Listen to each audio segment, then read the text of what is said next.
My name is Kimberly West, and I am the CEO of Magnum Opus Consulting. We are a small consulting firm that we specialize in SharePoint and Office, or now Microsoft 365 migrations and training. In fact, I think I'm going to niche that down just a little bit for 2021, and we will probably focus on governance and training because they are two underserved areas. I'm also an internet marketer, and CL wanted me to mention that I split my time between Atlanta, Georgia, and Playa del Carmen, Mexico, where we have a house. So whenever I feel like getting away from the States, I just roll down to Mexico and get some work done. I have been working with SharePoint quite literally since Microsoft rolled it out. I was one of the first people in the world to work with Microsoft as a consumer back in 2001 when it was part of the small business server. So I have a lot of history with SharePoint, have been specializing in it, and then eventually BPOS, and then Office 365, and now Microsoft 365. So I've been working on this stack probably, now we're almost at 20 years. So I've seen the evolution of SharePoint. I've seen the evolution of Microsoft's software as a service offerings, starting from BPOS, where there were lots and lots of bugs, and BPOS actually stands for the Business Productivity Online Suite. And that was the precursor to Office 365. And now Office 365 has morphed into Microsoft 365. So it's been a very interesting 20 years or so watching the evolution of all these products. Excuse me. In total, I have participated in the last 19 years, I've participated in over 100 migrations. I have had almost every role in this ecosystem, from an analyst to a project manager. I've been a developer, I've been a SME, I've been an architect. I've been the end user, I've been the trainer, I've been the content manager. So I have probably fulfilled every role that you could possibly fulfill within SharePoint and Microsoft 365. Now, the title of this talk for today is how to keep, let me make sure I have it, Adventures in Microsoft 365 Migrations, from Project Management to User Adoption, How to Keep Your Migration from Becoming Mr. Toad's Wild Ride. Now, two things. If you've ever participated in a migration, you know that it can roll off the rails rather quickly. So let me give you some context here. Mr. Toad's Wild Ride used to be a ride at Disney World in Kissimmee or Orlando, Florida. And Mr. Toad's Wild Ride, it was where you would sit in a car and you would basically go through Mr. Toad's mansion. Mr. Toad was, a fictional character that Disney had. But the thing about Mr. Toad's Wild Ride, and why it was called the Wild Ride, is that your car would be coming, going straight, you're just bopping along, you're listening to the Disney music in the background, everything is just lots of fun. And you're like, oh wow, we're getting ready to go through this door, and we're gonna take this car, we're gonna go through this door, and we're gonna see what's on the other side. Well, Mr. Toad's Wild Ride, you're just bopping along, you're about to approach this door, and as soon as it looks like you're about to approach this door and you open it so you can see on the other side, Mr. Toad's Wild Ride would literally jerk you into a completely different direction, going down a completely different path at absolutely breakneck speed. And then the brakes would come on really suddenly. You're almost like leaning out of the chair, and then it would go through a different door.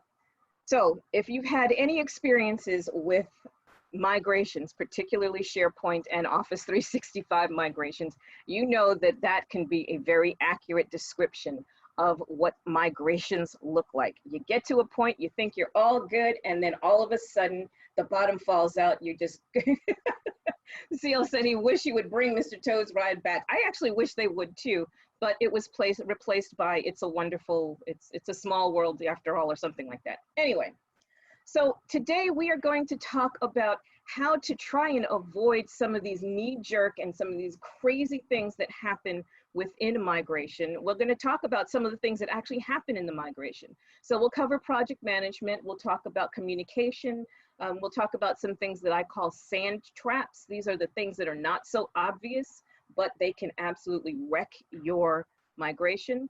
We'll do a little talking about training, and then we'll wrap it up with user adoption and governance. How does that sound to everybody? You can either unmute yourself or go ahead and put in a comment. Sounds great. All right, cool. So let's start with project management. Most of the time I have seen a lot, I have seen a lot of migrations that have happened without a project manager. First of all, let me tell you that that's not a good idea. You need a project manager, or at least an analyst, someone that is going to oversee the different actions that need to take place during a migration, because there are so many different facets and so many things that the exchange team has to do, and that the AD team has to do, that the security team has to do. Someone needs to be able to corral all of these people and all of these different things that need to happen, and they need to be in one place. So I've seen project managers, project management run where Microsoft 365 is an entire project unto itself, so that that project manager has the purview and overview of all the things that are going on in that particular project. But then I've also seen migrations where each app is considered a separate project, and then those projects roll up to a program manager or a program director. Now, either way is absolutely fine. It really depends on your organization and how it is set up. Because you're talking about change management, you're talking about change management boards, a whole bunch of different things go into your project management. And I mentioned change management because there's always a lot of changes in a migration. So either way is absolutely fine. Using waterfall versus agile, personally, I prefer an agile methodology when it comes to managing a project, whether it's Microsoft 365 migration as an entire project or each app is a separate project. I do prefer agile over waterfall. However, depending on the size of your environment, and I think the largest environment I ever worked with was about 35,000 users across 22 countries. So that's pretty large and obviously pretty wide. We used waterfall for that because we needed to make sure that we had checks and balances in place, and that activity A completed before activity B was taken on. So in that case, we used a waterfall methodology, but agile is absolutely more than adequate as well. So someone said, oh, wow, what was the wow about? Yeah, 35 users across 20 some odd countries, it's a lot of people and it's very wide. And that was actually one of the smoother migrations that I had been involved with, because the management, the upper management, allowed the experts to do what they're experts in. They allowed us to put together the governance. They allowed us to put together the project plans. They allowed us to basically flow everything out so that the project did run very smoothly. Any questions so far? I'll take that as a no. Well, I just have a little comment. I'm sorry. Sure. So I'm part of a larger organization. Obviously, my agency is worldwide and all that stuff. But I have a small agency. Well, not small agency, but I am in an agency. And we are dependent on whatever the overlords decide. Exactly. And they already open up the instance for all of us, and they say go ahead and use them. There has not been any governance, any guidance, any directions. Everybody has the ability to create teams and AD groups, and everybody's like, yay! And I'm the SME for a 500 team agency.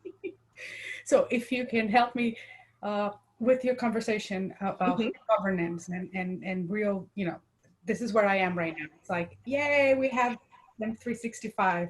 Now it's like the euphoria of having the tool. Woo, yay, we've got it. Open it up to everybody. You know what? It's going to take one good time for you guys to get hacked, and then reality sets in. So the one question I have, this is what I need to find out, is every time somebody creates an AD group, are we getting charged for that? And, with the AD group comes an inbox, drive, all other objects. Are we getting charged for that as well? So I am on an expeditory trip on that. Okay. The short answer to that is no, but it also, we would have to talk about how your Azure is set up. Azure, okay. Yeah. Okay. Okay, thank you. Okay. So let's take a look at communication. I always like to ask, is this thing on? How do we craft a communication plan that reaches everyone from the CEO to the administrative staff? Now, communication, unfortunately, is one of the overlooked areas because, you know, IT team figures, okay, we've got this new thing, we're going to put it in. We only need to tell everybody that it's here, and we don't need to do a lot of communication. So yeah, IT people, we're notoriously bad at communication. It's not an indictment of us or our skills. It's just that, let's face it, that's not our ball of wax. That's not our wheelhouse. So I suggest that you leverage the communications or corporate communications team if you have one. If not, when you are doing the migrations, Microsoft has a particular portion of their site that's available to you, where it literally has written the communications emails that you need to send out to your people to let you know that Microsoft 365 is coming. So you don't have to author it. The graphics are already there. In fact, what I'll do is I'll provide the link to CL and he can give it to everyone in the group. So the communications have already been done for you. You can just go in, grab these emails, grab these templates, make the tweaks to the communications emails that you need to, and get ready to send those out to your end user team, your end users. I also recommend communicating clearly and often. Don't feel that you're going to be overkill if you're sending 1 or 2 emails every week or every other week to your end user community, because a huge change is coming. And psychologically, you know, people are already adverse to change. So communicating that the change is coming and communicating what those changes are is absolutely necessary. Sometimes you may get a situation there. Thank you very much, CL. You got the emails. You may have a situation where your upper management does not think that you need to communicate, but you do, because there are significant differences in the applications that you are going to roll out as part of Microsoft 365 than your end users are accustomed to. And limitations. I'm sorry? And limitations. Exactly, and limitations. I appreciate that. Exactly. So your end users, you need to prep your end users for what is coming. And those emails that you does, in fact, CL just put the link in the chat. Those emails start to spell out those changes and those limitations. And it also links them back to videos on Microsoft's site where people can start to understand better what they're going to get into. I also suggest that your IT team or your migration team take a look at those videos as well, because on the technical side, we already understand and know what's going to be changing. But how is it going to change for the end user? So as the IT team, you're wearing both hats. You're the IT team, you're responsible for rolling this out, but you're also going to be using this as an end user. So the better familiarization you have yourself with the tools, with the changes, with the limitations, with you know, GUI differences, how the thing is laid out, different shortcuts and different short keys, the more familiar you are with that as an IT person, the more effective you can be within your organization. Also, I strongly suggest you get power users within your organization and bring them up to speed. One of the ways to really speed user adoption of Microsoft 365 is to get the buy-in of the end users. You can get the buy-in of your stakeholders and your IT team, but if you have people almost seated throughout your organization that can help people when they get stuck, or that are singing the praises of Microsoft 365 and how great it is, et cetera, it goes a long, long way towards user adoption and the speed of user adoption. What you don't want is what you do not want are people who are going to be in the organization who are going to badmouth it. Again, this is a huge, and I hate to use this word, but I'm going to use it. This is a huge paradigm shift, not only operationally, but visually, productivity, everything. Huge paradigm shift. And you don't want any negativity around this paradigm shift because it also has a lot of impact on employee morale. Another tool that we like to use are lunch and learns. Periodically, you know, maybe once a month or once every 6 weeks when you're far out from delivering Microsoft 365, start to have lunch and learns where people can ask questions. People are a little fearful of change. They're resistant of change. The more present you or your project manager or even your executive management, the more present you are, the better it's going to go for you and the much smoother it's going to go. And the last thing is please, please, please make sure you communicate with your service desk or your help desk.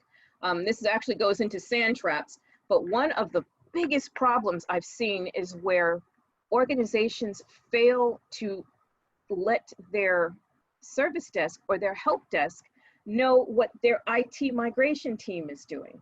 And therefore there's this, you know, no communication between the two. So when Microsoft 365 gets rolled out, the help desk or the service desk gets absolutely slammed with calls and they don't always know how to answer them. So when you're doing your communication, when you're doing your project management, please make sure that you keep your help desk or your service desk in the loop. In fact, include them in your meetings, in the larger meetings, and make sure that they have all the information they are going to need in order to make the rollout successful. I have been in a couple of situations where that did not happen. And, you know, Microsoft has been rolled out to a pilot group. Microsoft 365 has been rolled out to a pilot group. A couple of the people who are in the pilot group have issues and they are directed to call the service desk. Well, the service desk didn't know anything about the pilot.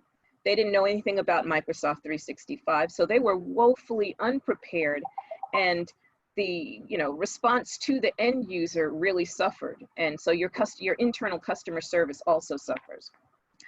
So that's one of the sand traps. So we've moved from communications into sand traps. Let's talk about some other not so obvious technicals that you're going to face. One of the first, testing. I have been in so many, I can't begin to tell you how many environments where the IT department did not feel that testing Microsoft 365 was necessary. Now, in most organizations, you have legacy applications, you have third-party applications, you have all these other connectors that may be connecting to your SharePoint environment, maybe pulling data from different sources, etc. I mean, there's a whole litany of things that can happen, particularly with legacy applications. Before you do a full-fledged rollout, you need to test these operations. You need to test the legacy applications. You need to test the data connections. You need to test the workflows. Oh, that's a huge one. Workflows haven't been tested necessarily. You can get a pretty decent inventory of your current SharePoint environment and a couple of other environments with some third-party applications. ShareGate in particular has a great application. It's free, that you can go in and it will do an assessment and a catalog of your entire SharePoint environment. And I've used that. It's absolutely invaluable because it tells you what sites, what type of sites you have, what type of workflows you have, whether or not you have orphaned sites. You can even test and check for duplicate sites. So the tool is pretty comprehensive. And that is something that I absolutely recommend when you're doing your migration. Something else that sometimes gets overlooked, bandwidth. I had a client who was sitting, basically their bandwidth was a Comcast residential plan. And they wanted to roll out Office 365 and they were also expanding their office. Well, you know, 23 people on a residential type connection absolutely kills your bandwidth. So we had all sorts of issues and I'm doing going through the migration. I'm like, why are we having these issues? Why are we having these timeout issues? And it dawned on me to check the bandwidth, or at least what kind of internet plan this particular business had. And that's when I found out that it was on a residential plan. So please, one of the things that you want to do is test your bandwidth, check your internet provider to make sure that you're going to have appropriate bandwidth for the number of people that you're going to have on site using Microsoft 365. Naming conventions, tenant naming, and global policies. what kind of global policies do you have in your organization? Are you denying the accessibility of video? Well, if so, then there are certain features within Office 365 that you're not going to be able to use. Are people banned from reaching outside sites? Well, then no one in your organization is going to be able to use Office 365. And these are very, very simple examples, but global policies are something that you absolutely must address and analyze when you're doing your Office 365 migration. And one of those things that sometimes gets left by the wayside. I've also seen a lot of organizations that want to change the name of their tenant. And it's after the fact, after they've migrated some content or had some native content put in there. And we all know as technical people that in order to rename your entire tenant, you have to stand up a brand new tenant. So making sure that the tenant has the proper name at the very beginning of your project sounds like a small thing, but it can become a major thing later on in your process. And I am going to pause for just a second for any questions or feedback or input.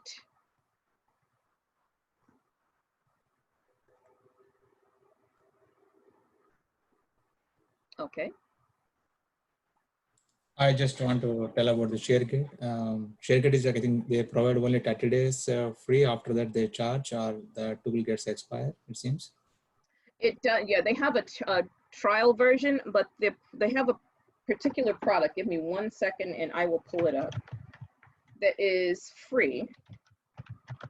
And that's what allows us to get the site inventories. Let me grab that right now. Can you share the link? I really want, actually it's on my to-do list to okay, actually, I'm looking for it. As soon as I find it, I'll put the link in the chat. Absolutely. Because I've been asked that recently, have you worked with those tools? And I'm like, I gotta do some search online and download some free versions. Or it's something that ends with some point. They put like Aqua Point or something. They recently rolled out that tool. You're talking about that? Wait a second, here it is, Sharepoint and Migration. Here's the article, Explorer panel, and this was written by their MVP. Here we go.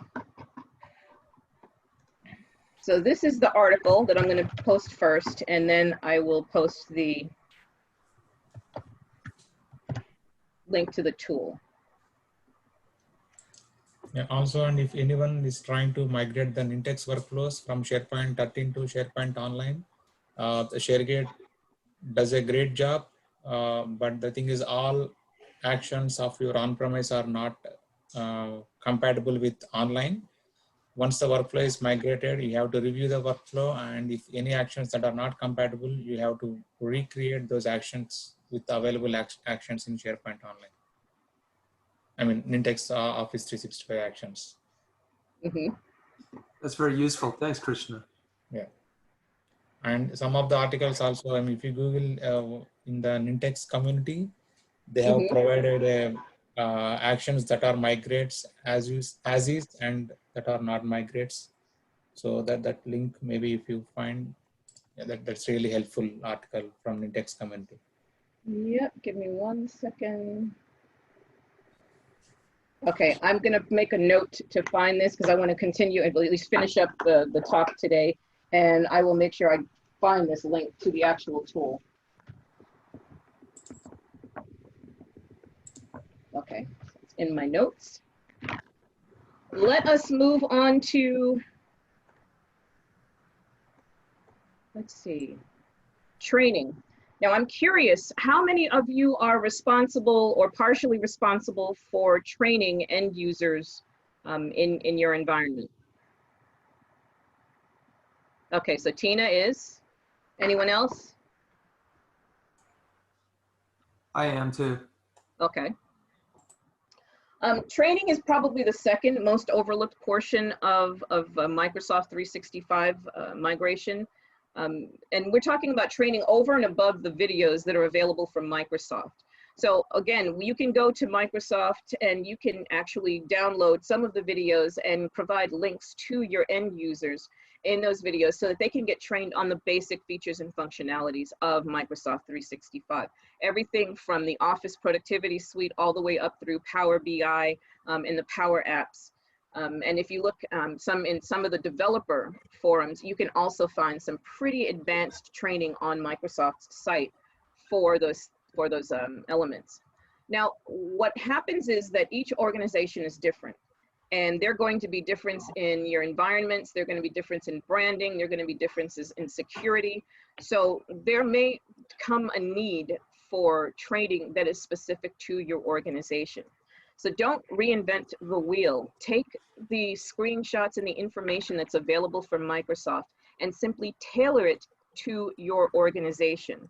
That's one of the ways that we create training material that is specific to an organization very, very quickly. It's just the same information that is already online, that's already being provided. But when you have screenshots that are branded with your particular company, the training seems, excuse me, the training seems to go a lot further and be a lot more acclimated towards the environment or the audience that you're trying to go after. Is training necessary? Absolutely. Again, there are changes, there are differences in the way applications in Microsoft 365 work versus how they worked previously. Plus, there are a lot of new applications that your end users are going to use.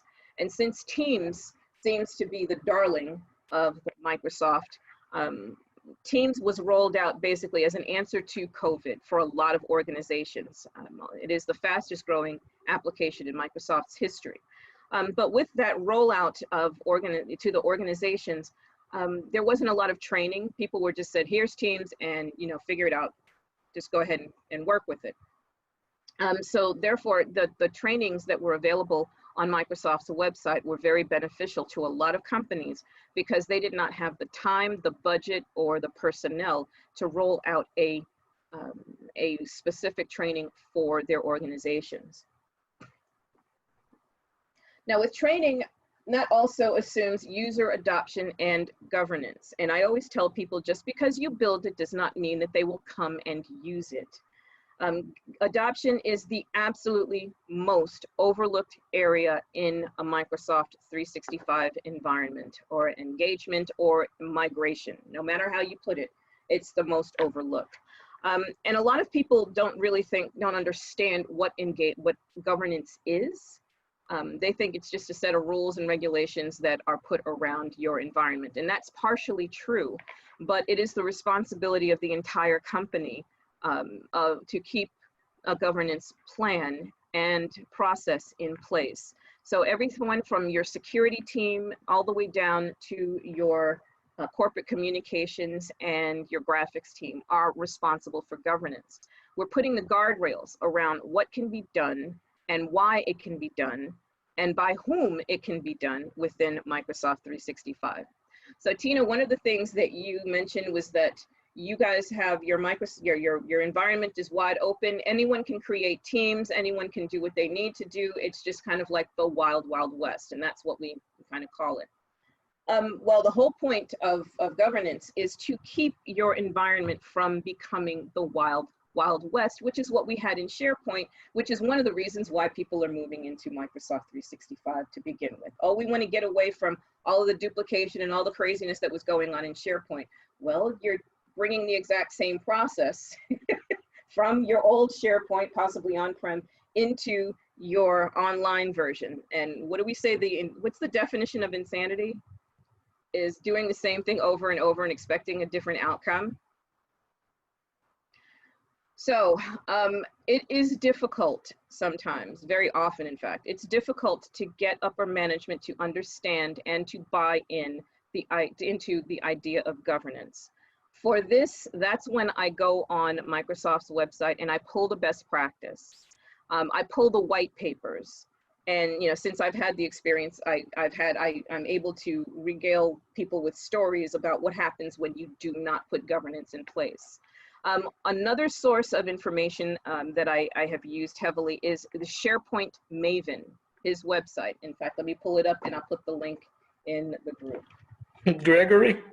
Yeah.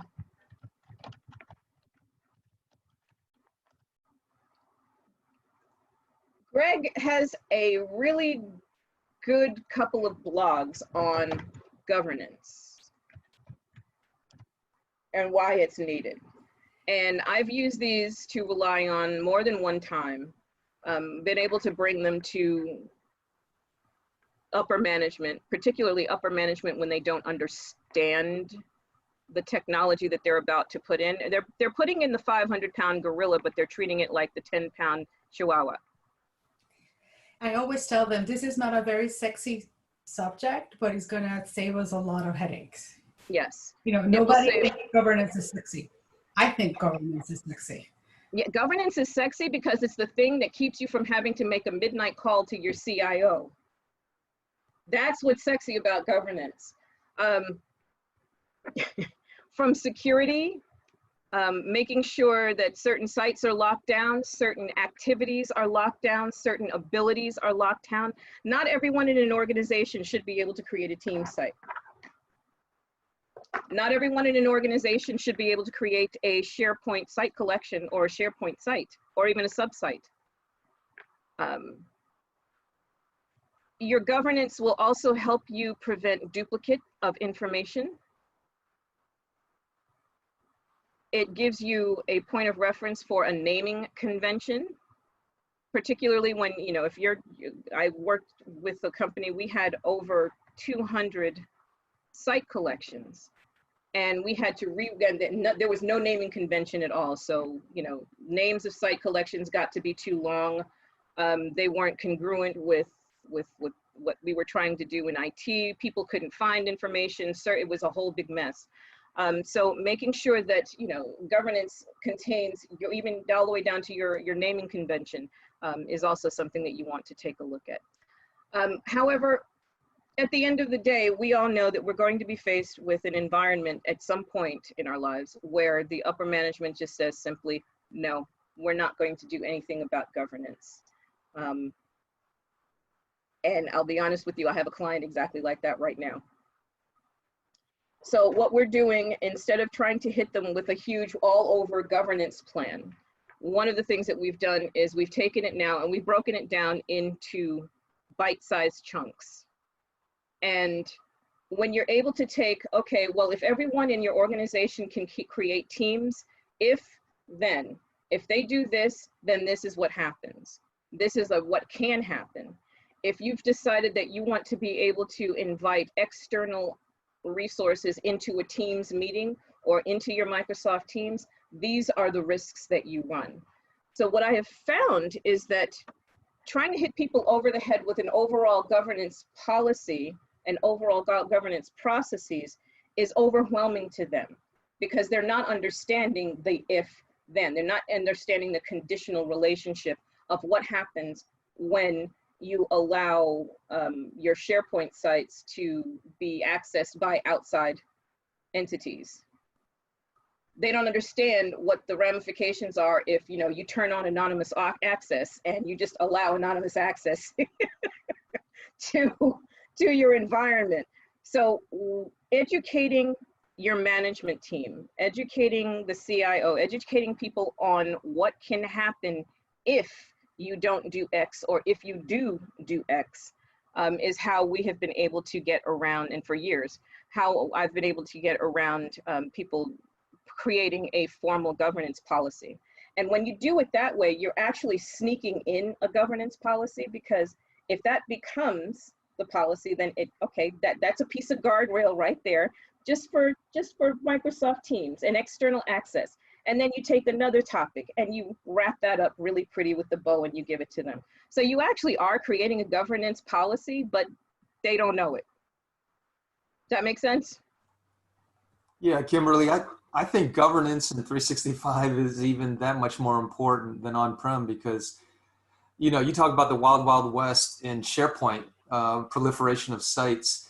Whenever you create a Teams, it creates a team site as well. Exactly. And, you know, it creates a group as well. You know, Tina talked about Active Directory groups. Well, now you got this concept of a Teams group as well. So the proliferation is, you know, extremely magnified with 365. And I was just curious on your thoughts of how to reconcile the worlds of, on premise, we had, HR team sites, we had, finance team sites, and then their subsites underneath. Well, now, we're going to create teams for HR, and then they're going to have, team sites for HR and finance. How do we reconcile the, like US Postal? I'm sure they have on-prem and they have 365 simultaneously hybridized. How do you reconcile those two worlds of coexisting together and prevent proliferation? One of the things that we've been doing, what we're seeing is the use of Microsoft Teams. So I will reference Microsoft Teams as opposed to a team site, and that way we'll have the nomenclature together. But where previously in a SharePoint on-prem, we would have the HR site collection, and under HR, you may have benefits, you may have payroll, you may have this department, that department, etc. And each one of those would be subsites. What we're seeing is the move into Microsoft Teams, and in each one of those departments actually becoming channels within the team. So the security on that is a little tighter. But again, if you have your environment, the environment enabled so that Microsoft Teams is open to the world, then you do run the risk of sensitive data possibly leaking. And one of the other things that we see a lot now are issues around OneDrive, because no one is telling upper management that OneDrive can also, you can also share files out of your OneDrive outside of your organization. And the security team may not have gone in to flip the switch to turn that off. So that's another area that we're seeing, OneDrive and Microsoft Teams. We're seeing a lot of movement of documents to those two applications, and we're also seeing the issues around those two applications. So that's what we're seeing in a hybridized environment, is that Microsoft Teams is really overtaking the SharePoint environments. Well, what do you think about, and I'm actually, as a project, I'm running it and I'm doing it for all my clients right now. Mm-hmm. I'll explain to them what it does later, but first I'm installing it. And that's the home app, the SharePoint, SharePoint home app in Teams. I don't know if you know what I'm talking about. So Microsoft released, if I knew how to share the screen, I would have shared my screen here with you. Mm-hmm. But Microsoft created this called Teams app. I'm going to share a link in a second. Okay. So basically, your SharePoint homepage, right? It's still missing the navigation, but which is really useful. But let's say you have a sales team. I put that navigation, the whole page, as the landing page. Oh, okay, for the Microsoft Teams? Yes, and it comes, and then you can sort of navigate. The links are different. You have to work around the links, but you can essentially use your intranet inside Microsoft Teams. Yes. Well, the whole back end of Microsoft Teams is SharePoint. Yes. With the exception of the calendar feature. But you're right. You can absolutely expose the homepage of the SharePoint site within the Microsoft Teams site.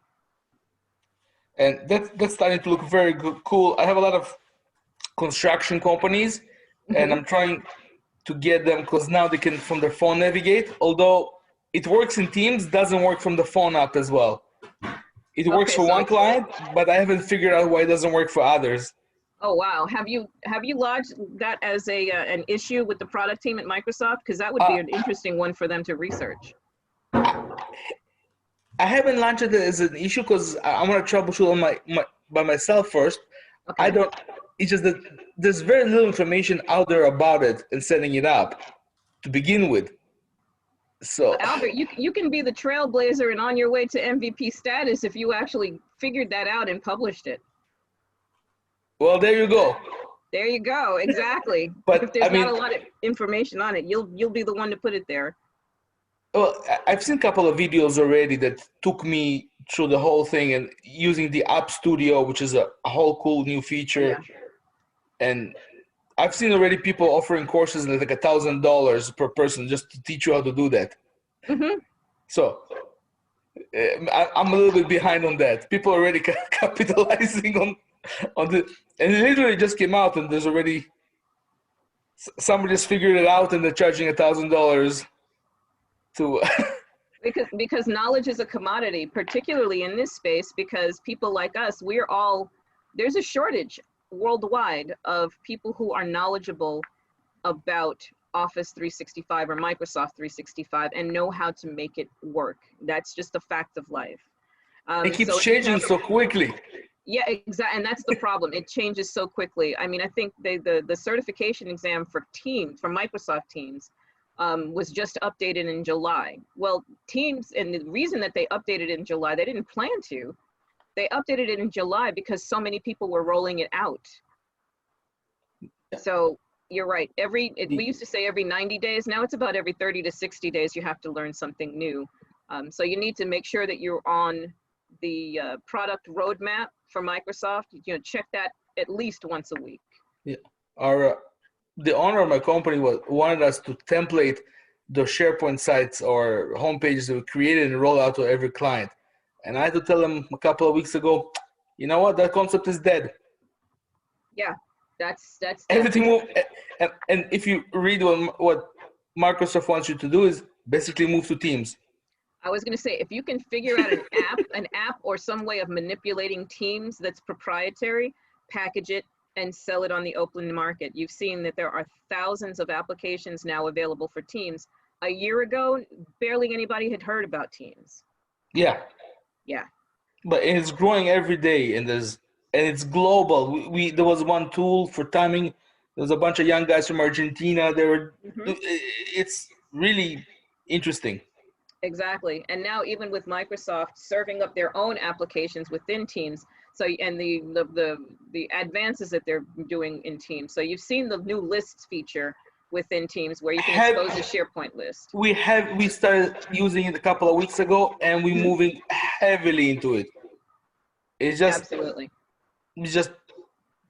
Tina, thank you so much. Also, please feel free to reach out to me with any questions, particularly about your project. I know you're kind of facing an uphill battle, but let me know if I can be of any assistance to you at all.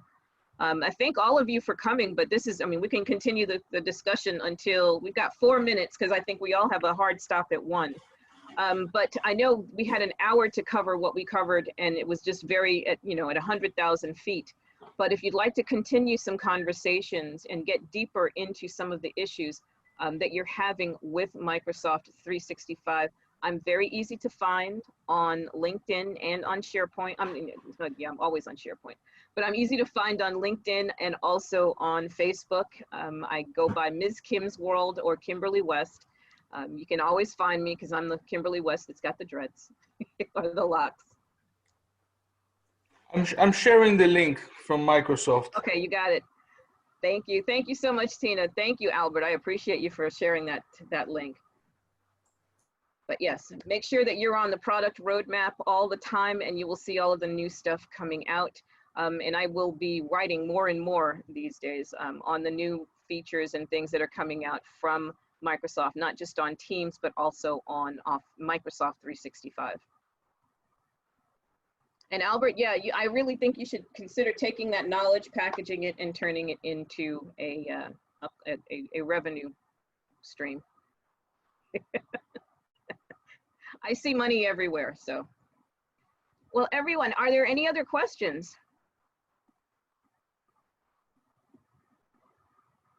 Okay, I'll take that as a no. I thank all of you for taking your time out of your lunch, out of your busy days to attend today's How to Keep Your Microsoft 365 Migration from Becoming Mr. Toad's Wild Ride. Again, if you'd like to dive deeper into any of the topics that we touched on briefly today, I am Ms. Kim's World on almost all social media, and you can also find me on LinkedIn.